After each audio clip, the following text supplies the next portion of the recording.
Turin.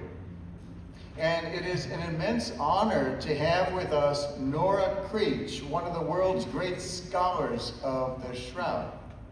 Now, I'm not much into reported signs and wonders. The church is always extremely cautious and wisely prudent about lending credence to reports of extraordinary phenomena of any sort. But I repeat, in my opinion, the Shroud of Turin may well be the most remarkable material object in the world. And I don't say that lightly.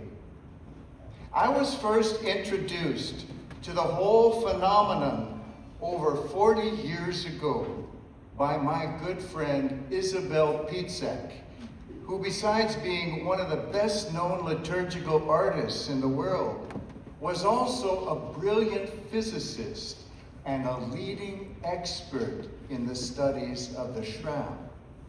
Her profound understanding of both painting and quantum physics gave her a unique grasp of both what could have produced the Shroud and what could not have produced it. She was scientifically convinced that it could not have been made by human hands.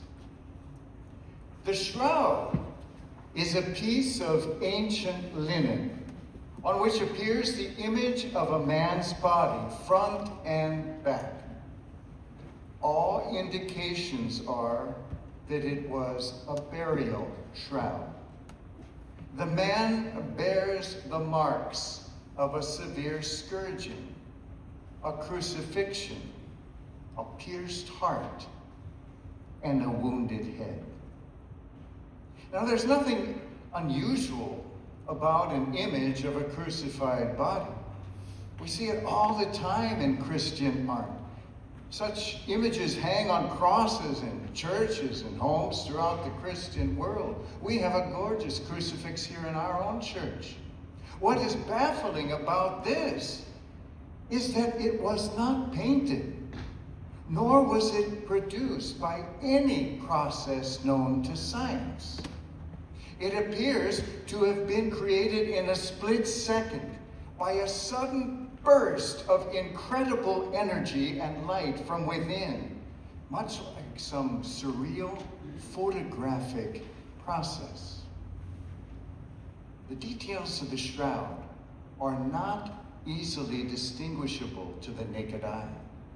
These details were first observed after the advent of modern photography. When the Shroud was first photographed in 1898, the photographer went to his darkroom and was astonished to see what appeared on the negative plate. Those were the days when you made it out of negatives, you remember that. On the negative appeared not a negative image at all, with the light and dark reversed, remember that? But rather a positive image, a regular, real positive photograph of a man in complete and very clear detail.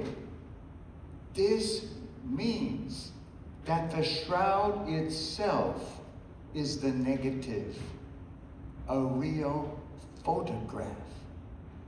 Truly extraordinary. At the time I learned of this, I myself was very interested in photography, and I used to develop pictures from the negatives myself in the darkroom, so I was quite aware of what this meant, and I was astounded. Isabel revealed to me many further baffling discoveries. She explained that at the time the image was created, the body appears to have been hovering in mid-air between the top and the bottom of the Shroud. Time and space were suspended in that instant, and the normal laws of physics were turned upside down. This moment belonged not to time and space, but to eternity. She whispered that the unbelievable phenomenon of the shroud has been seen as a possible key to understanding the Big Bang that created the universe itself. What was it that caused this amazing photographic negative to appear on a burial cloth 1,800 years before the invention of photography? The more it is studied, the more apparent it becomes that something extraordinary and quite unique happened here to create this image in an infinitesimal instant that exploded time and space, something which burst the bonds of gravity and perhaps the boundary between life and death itself. Something powerful and unique in all of history happened in that tomb. Who is this man whose image appears to us on the shroud? What was it that caused this extraordinary burst of light and energy? As in all such cases, the Church makes no claims, neither endorsing nor rejecting it, but quite prudently leaves it to the further study of science. Is the man on the shroud the one we know as the Christ? And was it the awesome moment of the resurrection that snapped this extraordinary image? Brothers and sisters, we just may be looking upon the original selfie. We may well be beholding the image of the Christ himself. As scientific research progresses, this image may change our understanding of time and space, of history, and of ourselves. Although, of course, our faith does not depend on such things, contemplating the image can only deepen our faith and bring us to a more profound realization of what the passion and resurrection mean to us. For the Christ has left us a far more powerful image than the material one on this ancient cloth. In that awesome moment of the triumph of life over death, a spiritual selfie was transmitted, texted, tweeted to all of creation, transforming the very universe and imprinting itself upon the souls of men and women of every place and time. In that split second, the world and its laws were shattered. Death died, and life burst forth from the man in the shroud. Because of that moment, because of that man, we too can live forever. Pope Francis left us a beautiful meditation on the man of the shroud, which I would like to use as our meditation this evening. A Lenten meditation to bring us closer to the solemn mysteries of Holy Week. The Holy Father said, "This face has eyes that are closed. It is the face of one who is dead, and yet mysteriously he is watching us, and in silence speaks to us.